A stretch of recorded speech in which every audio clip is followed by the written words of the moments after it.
So now we're going to move to how to work with IP, an adaptation of IP into series. It's a kind of a case study, and we're really glad to have two very, very, very much experienced guys to talk about this. So please welcome once again Kiwi Smith and Kurt Lustgarten. Are they here? They're here.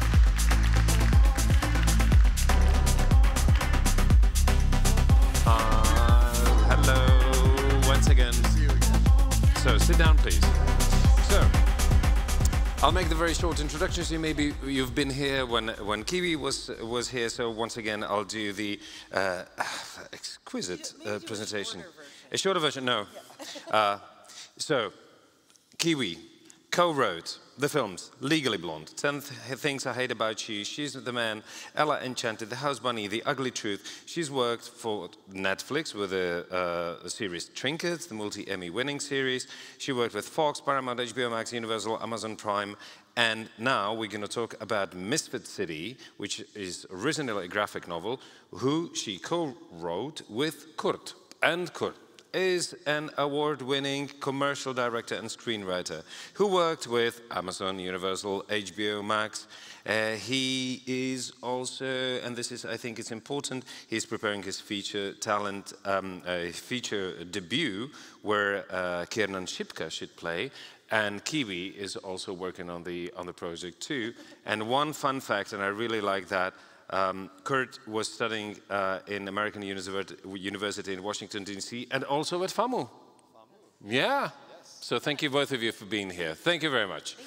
And now the most important thing is Misfit City. Misfit City is originally a graphic novel that you both co-wrote. And now you have a graphic novel. Maybe you could tell very shortly what is, in 2 sentences, what it is about. Yes, Kurt, do you want to take this? Well, it's an adventure story about a group of girls in a small coastal boring town who end up being pulled into a treasure hunt that might lead them to uncover those darker secrets of their town. So it's a kind of an adventure story for let's say tweens, teenagers? Yeah, tweens, teenagers. And older teenagers, like adult teens. Okay. Teens, elder teens. Elder teens that never grow up. Yeah. Make it even more complicated for me. All right. I mean, it sort of started with our love of, or rather my love, I should say, of the Goonies. And we were driving through where it was actually filmed. And I started blasting like the Cyndi Lauper theme song, and we quickly realized that the people who lived there must be so tired of people blasting that song. And that started the idea of what would it be like to grow up in a place like this that is so known for this fantasy world, and how jaded would these kids be? And of course, those have to be the ones that actually discover a real adventure and go on it. And I think when you showed me the Goonies, I said, this movie is boring because it's only about boys. So we made our movie. It wasn't the right time for you. About girls. Okay. Or our graphic novel about girls. Well, I will say it started as a movie idea, and we were thinking of writing it as that. And then we met a publisher who publishes graphic novels and comics. And she said, do you have any ideas for comics? And so I said, yeah, we have one. We such experienced comic writers that you said yes. Yeah, we had no idea how to write a comic, but we said yes. And then it ended up being a really educational process of learning to write comics. I had never really read them, but fortunately, we were misfits from the very get-go. I mean, It was Misfit City, like, we're screenwriters, suddenly making a comic book, and it's like, how do we do this? Yeah. So we have a situation that you wrote as very, very now experienced graphic writers, or comic writers, a graphic novel. And now someone comes, in this case, if I'm correct, and this is important for the process, because there's wonderful what Kurt said about Misfit Kids, or Misfit City. He said, there are many, how do you say it? There are many lives and many deaths? The many lives and many deaths. For the project? Okay. So, Amazon Prime came, is that correct? That's right. I mean, well, we kind of initially started with, our publisher had a deal at Fox. So we got partnered up with producers who also had deals at Fox. It ended up being... Oh, and they were Phil Lord and This Chris is going to Miller. happen a lot, guys. Yeah. Oh, sorry, did I jump in and cut you off? You go ahead. Okay. You go ahead. You guys are basically witnessing a very energetic therapy session right now. Oh, because So we I also can live say, together. I can do only Yeah. I'll do all the And how do you feel about that? I feel great. Well, it started in childhood. Okay, we have only about 15 minutes, so let's go. Okay. Quick. Time's up. Well, so the publisher was much like in the Marvel, they were sort of they're called Boom Studios, and they aspire to be like a Marvel type of entity. But we got very lucky in having Phil Lord and Chris Miller get attracted to the project and come on board to produce and help us pitch the series. So, for what? And this is important. For live action series at that point? It started as live action. Initially, the publisher had suggested animation, but that wasn't really our métier. And we wanted to do, if we were going to do a series, to do it as live action. And what year was that? What year? Oh, God. The years, they all just blur. 2017? Yeah. 2018? Yes. Well, what was interesting was it kept evolving. So you have Lord and Miller producing, and they're comedy geniuses. So we're imagining it being a comedy-forward series. Maniac comedy. Pardon? Maniac comedy. Yes. Because they are maniacs. Yes. So, what ended up happening was the studio, Fox, the executive loved Buffy. She had worked on Buffy the Vampire Slayer, so she kept pushing us to go darker, more horror, which we kind of half did. We pitched it around, we sold it to Amazon, and then by the way, this as an hour-long series, but they kept guiding us to make it darker and darker. I'm a comedy writer, so I was like, what? Would there have to be more kills? Well, I don't like kills. And this was they were one like, of the... do a scene where she's gutted from the outside. Yeah. It was crazy. Oh, yeah, it got dark. But this was the thing about the adaptation where we kind of felt, well, we'd like to adapt it in such a way where go ahead and throw away the book, and we'd like to be more energized by trying something new. And I think what they were steering us towards was something that we were open to do, but it just was one of those moments where you feel like you're getting further and further away. Even though what we ended up with, I think, was great. So then we did several drafts of this as it got darker and darker, and then the executive who bought the project was fired, and so then the project was over. 3 out of 4 executives that were on this project, 3 out of 4 disappeared because there was a new head of Amazon that came in, and once you have those producers change over, no one really wants to inherit a project from a previous producer. So this is one of the deaths of Misfit City. This was kill number 1. Okay, and that kill number 1... We got gutted. Took place in what year? Because it's interesting, we are in 2025, so I'm interested, this is 2019? I think it was 2019 at this point. Or 2018? I think it was 2019. Okay. Very far away. Please quote me on this. Okay, so very far away. What happened next? So then what happened was nothing for about 1 year. It was dormant for a little while, and then our publisher came back, and they were no longer at Fox. Again, there was studio changeover happening, and now their deal was at Netflix, I believe. And they said, hey, so what about doing this as animation again? A half-hour animated version of the show. And we said, great. And they also That's not what we write. Yeah. So maybe we should find other writers, and we'll just produce it, and we'll just we were like EPs. How Reese said, we were happy to give notes at that point. So we found this writing team, and they were fabulous. And so we pitched it this is in 2020 over Zoom. But we went through the same process essentially that we had previously gone through, only some other people got to do the dog and pony show pitching the series, And we just got to be on the Zoom going, yeah, cool. Ain't it great? As opposed to, oh, tiring. But then we sold it to HBO Max, and this. Okay, wait. Just a moment. How can you sell something that was already bought by Amazon? Okay, so that was a very pleasant parting of ways because Amazon actually said we're going in a different direction. We have new execs.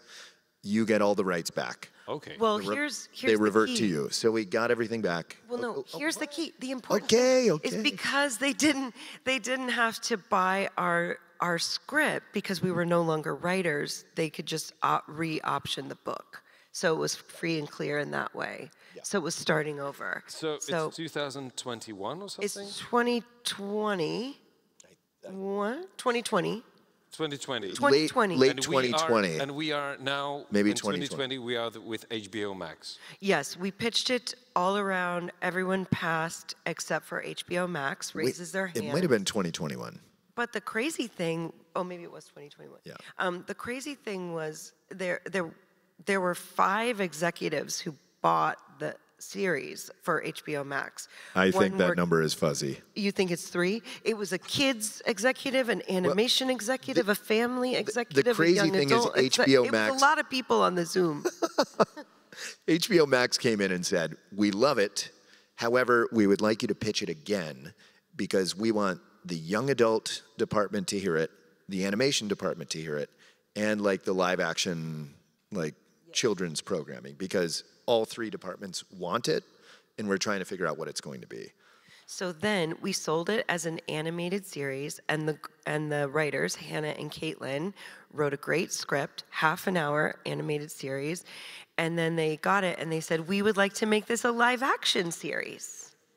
Okay. And then they said, this is so good, and we met with them, and they said, you should find a director, and then we found a director. Am I jumping ahead? You are definitely jumping ahead. Which order do you want to go well, in? I was going to say, since we're talking... Do you realize that doing we're a good in job? 2020 and we have 8 minutes left? Yeah, no, we're getting there, guys. Over Trust soon, us. I promise. But it doesn't part of that, end well. the IP adaptation, where we said to Hannah and Caitlin, go ahead, throw the book away. We just want to hear your take on it. Make it your own thing.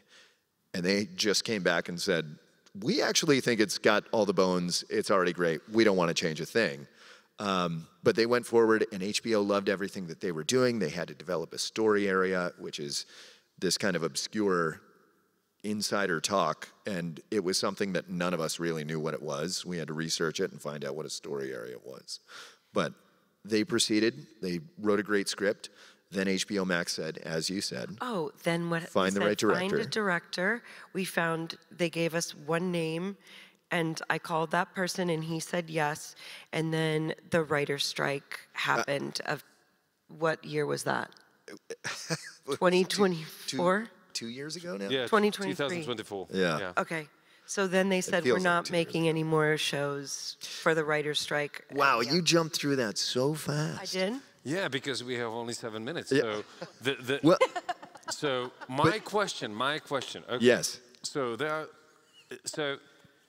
do you still love the IP? Because after all these years, after all the changes, from being originally a script for a movie to all these shifts, do you still believe in the IP? Yes. Yes. I think we should do it as a movie. Oh, you're kidding me. Oh, God. Here she goes. We've already done it. We've done it as a graphic novel, a horror series, an animated series, a live-action comedy series. Now we should do it as a movie. But you're also failing to mention the fact that we just got contacted. There's another studio that's now interested in doing it again. Let's tell them no. We're doing it as a movie. But yes, the idea, I feel like it was a strong inspiration, and we latched onto it, and we felt good about making it, even in a different format than we intended to. And then it's kind of always found its way to formats that aren't necessarily our first and foremost. You know, you hear Kiwi talking about make it as a feature, which is what we started with, and yet it's been fun at every single turn, even when you hit the hiccups. And you have the successes and the people that buy it, and you get hired to write a script, and it's great. And, you know, you can never get too high, never get too low. And you should really celebrate every single little success in between, because you don't know if it's going to go. And so just kind of enjoy the ride. And I think we enjoyed making it, so at every stage. I can't believe that after all these years, you don't feel a little bit bitter about the whole process, and probably about the whole business in film industry and TV industry. No? No, I mean... This really is a therapy couch. I get very annoyed and frustrated, but I love what I do. I love our business. I love getting to come to a place like Kolar Vivari, and I love to be able to be here and meet you. And this journey takes us here, as well as into all these pitch meetings and to all these failed drafts of scripts. But yes, we are so bitter. We are very bitter. I'm not. I'm happy. Probably it will be in the movie. Yeah, the dark side will be all these years fighting for the IP. Now, if we finish it like with a recommendation, and you already a little bit did it, Kurt. So, because imagine someone that in these global days where you are able to deliver either a short clip from your interesting idea through YouTube and you got selected to do a movie or a series, or you write a graphic novel and it becomes an instant hit on TikTok and someone sees you and you are from Central and Eastern Europe. So what are the other lessons learned on this process? From the moment when you get the phone call or the email, we would love to have your material to be done as a TV series or as a film, to the moment which you described. Party hard when you get that phone call, because it's. I mean, don't go buy like a new Porsche or anything. Yeah, like, don't do not that. immediately. But I do think I think celebrating those small victories is important, because the rest of it is such hard work and there are a lot of disappointments. So embrace those little highs. Yeah, I think that's right. And, you know, even the small victories are of great value, because it is so very hard to get something to fruition and actually see it produced. And all those steps along the way that you guys have just heard about were harrowing and at times fun. And, you know, working with Phil and Chris, developing this stuff and bouncing ideas around, there are moments where you just have to kind of take a step back and say how wonderful it is to even be in such a place. And whether or not it gets made, maybe it will have many more lives and deaths, and you will probably have many more lives and deaths within your own life. So, and I think continuing to diversify and write and come up with more ideas and be working on more projects. So if something doesn't go, then you don't feel like the entire weight of your career is over. I think is an important piece of it too, to continually generate new things. To that point, like when you are waiting for notes, for example, it can be the most frustrating thing in the world, and yet the best thing to do is think of new ideas and not just sit there waiting for that phone to ring to hear what they have to say, but start thinking of new stuff, because you never know if something is going to get into that backwater kind of tide pool where it's just swirling and spinning and waiting to go out to sea. Also, how cool is this cover? I feel like this is the art was. This was really fun for us, was to collaborate with an artist and see all of her character ideas come to life, like in real time as we were writing the issue. So that was an unexpected thrill in the process of creating the comic, I thought. Creating IP was in itself very satisfying, knowing like, hey, we did make something. So unlike sometimes a script, which you cannot necessarily just put out there, like we have met people who love the book and read the book. And also, we got to work together. Yep. Which was really fun. You hesitated. I know, you he did. hesitated. No hesitation. What? A slight time frame that you hesitated. We got to live together and work together. I don't know what you're talking about. It was really it was very, very thrilling and devastating at the same time. Is there a question? Because, yes, sure.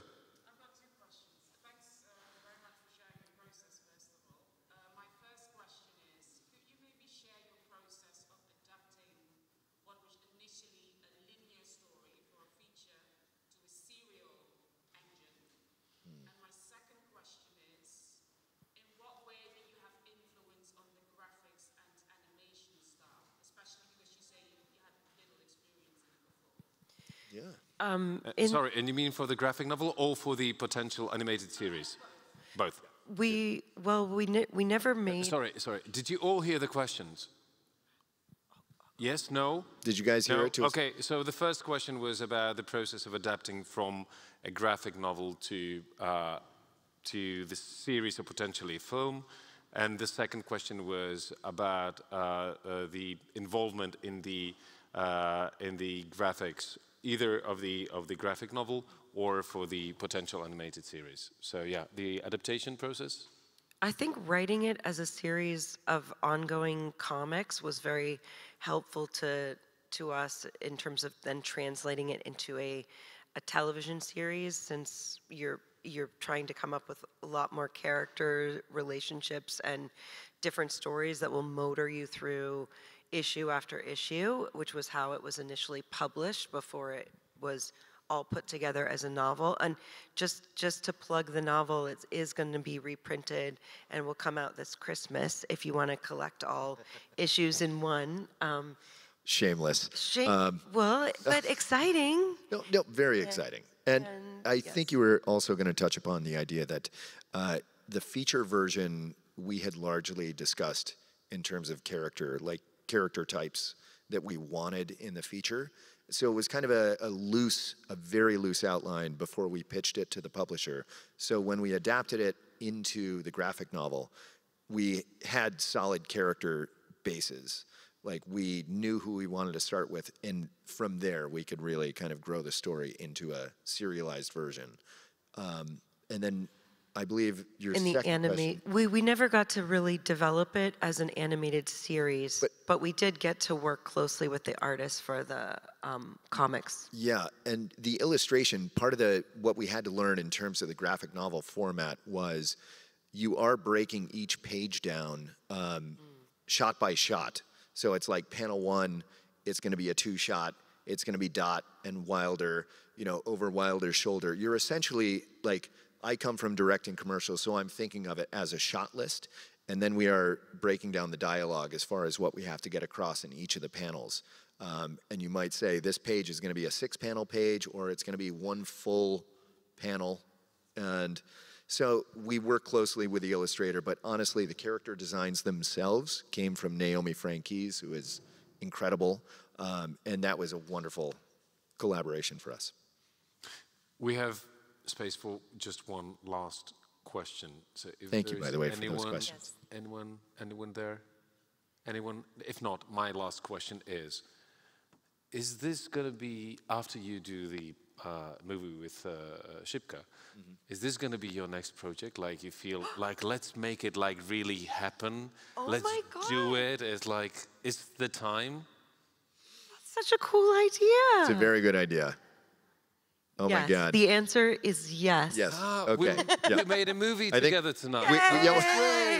That's great. We just found our new EP too. Okay, Kurt, Kiwi, thank you very much for sharing this experience. Thank you. And thank you very much for being at Karlovy Vary. Thank you so much. Thank you, guys. Hugo. Thank you, everybody.